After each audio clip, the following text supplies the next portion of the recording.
All right, we're going to jump into a sales call review for one of the clients inside my Unicorn Closer Mastermind, where I've taken 5 salespeople, one including myself, to all earning over $100,000 a month in commissions. This mastermind and this call review is about how do you sell at the highest level, which isn't scripts, which isn't word tracks, which isn't fake tonality. It's you becoming a true leader, both off your sales calls and on your sales calls, so that people feel naturally drawn to take the next step with you and buy from you, not because of what you said or how you said it, but because of who you are. So my problem is my engagement isn't that high. When the engagements are high, I'm struggling to convert them into calls. So my setup, absolutely fantastic, does a lot of outbound messaging per day, but it's finding that the people that are engaging with the posts are not my kind of specific clientele. So either they can't afford the program or they're not looking for anything at the moment. They're just happy with content, just try like for freebies and stuff like that. So when I'm putting lead magnets out there and stuff, yeah, they're taking the lead magnets, but nothing's escalating from them lead magnets. Okay, so let's break this down before we see what the closer said. First of all, the prospect said, I'm struggling with engagement. Now, you might think you know what engagement is, and there's a high likelihood that what you think it is what the prospect's saying. But anytime we're using buzzwords, industry lingo, jargon, I want to clarify what they mean. Because engagement to him could mean views and he's just muddling up the words, or engagement could mean I'm getting a bunch of people sharing my content or commenting or following me. I don't exactly know, so I need to get clarity. So first thing is clarifying anything. The second thing is I'm reading the actual prospect and he seems a little bit neurotic. It's in his tone of his voice. It's in the way he's bouncing through the conversation, just the way he's sat and like playing with his hands. Now, why does this matter? Because what we're really selling on a sales call is your prospect getting over themselves. And so I need to know getting over what? Well, probably getting over the fact that he's a little bit neurotic. The final thing, and this is something I learned from my underground mentor very early on, is typically the challenges that you have with your prospects, whether you're a closer or an offer owner, is a reflection of how you are showing up. My mentor taught me how you show up when it comes time for you to buy is how the prospects in your life will show up. So this guy said he's getting a bunch of prospects that are looking for freebies but not taking the next step. I would not be surprised if this guy's challenge at the end of the call is him thinking the price is too high, he's not sure if he needs help, anything that is consistent with how he's attracting those types of prospects in his life. Now, if you're a closer and you're getting prospects that are not turning up to your calls, not taking action, making fucking excuses, the likelihood is that is exactly how you're showing up. Makes sense. So nobody's converting from any of the outbound or from the content itself, and the people that are expressing interest aren't even qualified in the first place. Is that accurate? Yes. Not inaccurate, but I'd never, ever, ever want to change the wording that a prospect gives. Number one, because you could get it wrong, and most people are polite. They won't say you got it wrong. They'll just say, yeah, that's correct. Number two, I want to use the prospect's words because that brings the pain back to him that it was his words. So I would be talking about the freebies and engagement. I wouldn't be changing the language. Yeah. All of my, well, I'd probably say last month, all of my, but all just warm leads anyway from like referrals or people I've been talking to over the last couple of months. And it's really good for referrals, but then it's like, right, how do we get to that next level? How do we hit them 20, 30, 40K months consistently with organic leads coming through from short form content? Makes sense. So to start, since we mentioned a couple of things between the engagement, the conversion, I know you brought up the outbound and the referrals. You said the engagement isn't high. What kind of engagement are you getting per video right now? See how I'd prefer to clarify that we're both talking about the same thing regarding to engagement first. In regards to views and likes and stuff. See, views and likes. Even the prospect is like, well, I need to check what you're checking. The problem with what's just happened now, The prospect feels like he's the one in charge because he had to double check what the closer's saying. You never want to be the person where the prospect is having to check with you. You want to be checking the prospect. That is frame control. You're the leader and they're following you. So not a good thing here that the closer lost a bit of the presumption from the prospect that he is a leader. He's on the ball. Yeah. So views were averaging around maybe 5, 6, 7,000 K. I'll get the odd one that hits like 20, 30,000, but it's not consistent. It's like once in a blue moon, I'll get one that's 20K. Likes, we're probably average around 50 likes per post, per reel. Got it. So averaging only about Notice again, the prospect is fiddling with his hands. 5 to 7K views per video. That's pain. So you do get on occasion the 20K view, but it's inconsistent. And sounds like the likes are pretty low as well, just staying in the tens range. So Yep. all that makes sense then. For that video that you got that hit 20K in terms of views, how many leads did it specifically generate that were Not relevant because the guy said it's few and far between. So we've already got the pain, or the issue is regardless of how many leads it gets, it's few and far between. So the better question would have been, how many days has it been since you had a video that hit 20,000? Okay, 10 days. And ballpark, how many days before that? Okay, 30 days. So is it accurate that you're getting one of those a month? Okay, so very low in terms of the volume of those videos popping off. Now, I am curious, those videos that pop off in views, or, they get 4 times as many views, how do they compare in terms of sales?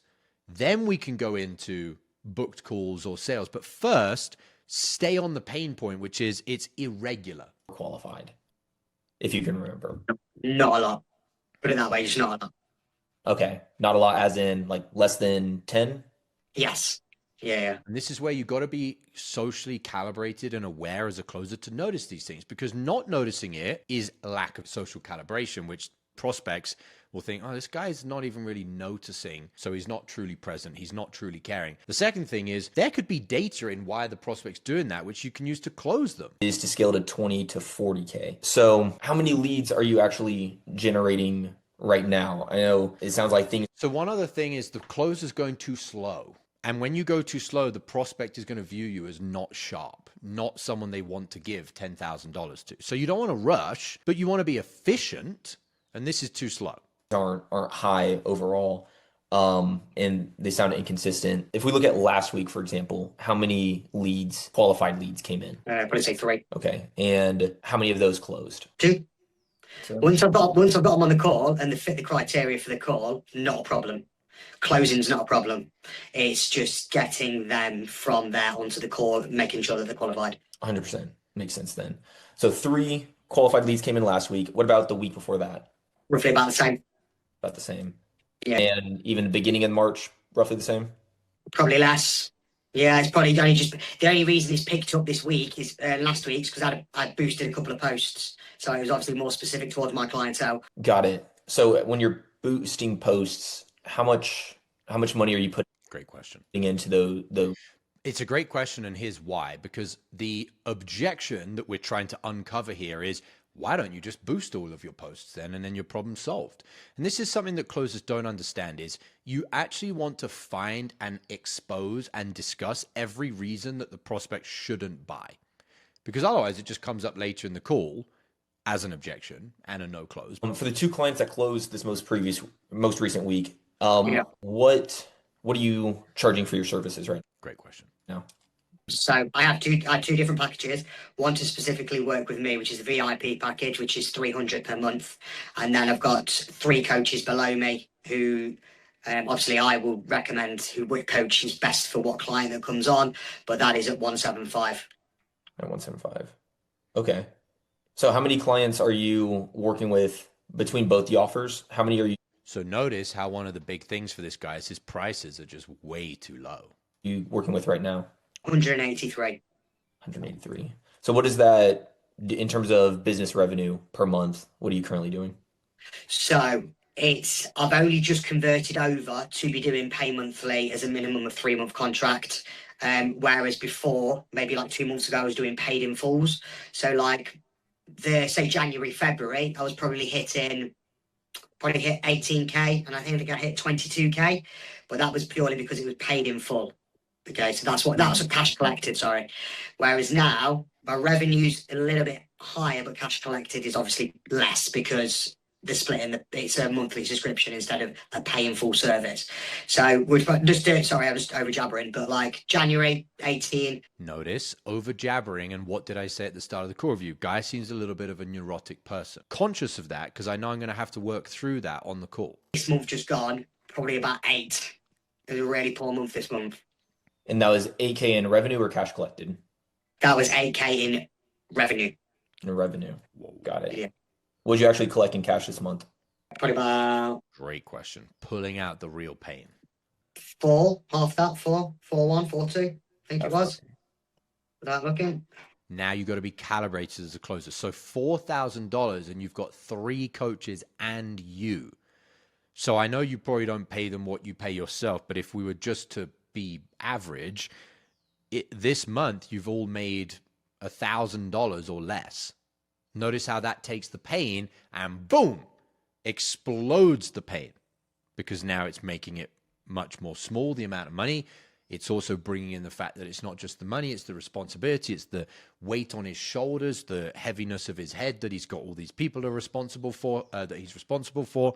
You got to take the pain and you got to go 1, 2, 3 layers deeper, and you got to really turn that stuff up.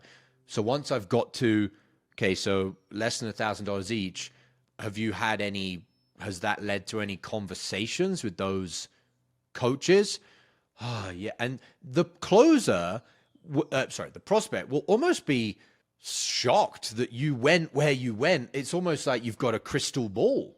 He'll be like, oh, yeah, my favorite coach, my top coach, guy's been with me for a few years. He said, listen, whatever this guy's name is, I'm going to have to leave. Okay, and so what was the conclusion of that conversation? Well, actually, the reason that I'm on this call is because I said, I'm going to get this handled. Okay, when you said you're going to get this handled either to him or to yourself, what did you mean by that? I meant I'm going to invest money. But like, you see how quickly we're taking it from a pain to deeper pain to urgency to commitment, all off one question. Okay, that's what you got to do to go to the next level as a closer, is take what they say and keep digging, connecting it to the other piece of data and information you've already got, such as he's got 3 members of staff. Can't do that if you're following scripted questions, because it's not going to tell you which questions to ask next, because your script isn't adapting to the conversation and putting in the data that you've already got. But your brain can do that when you learn to sell without a script. Your brain's a supercomputer. How many deals have you already lost this week that you could have closed but didn't because you were out of state? I'm not a fan of sales hacks, but if there was one thing you could do before your next sales call to raise your closing percentage, it's using my patented pre-call checklist. Imagine taking just 60 seconds to read 5 to 7 personalized bullet points on a piece of paper, and as unbelievable as it may sound, puts you into the optimal state to access your highest sales skills on every call. That's the pre-call checklist. I'm going to show you how to create your own. All you need is a piece of paper and to go through the training that I'm going to give you. Thousands of salespeople have used this framework to close more deals, and you can have your own for free. No strings attached, in a matter of minutes. Click the link below this video, enter your email, and grab it right now.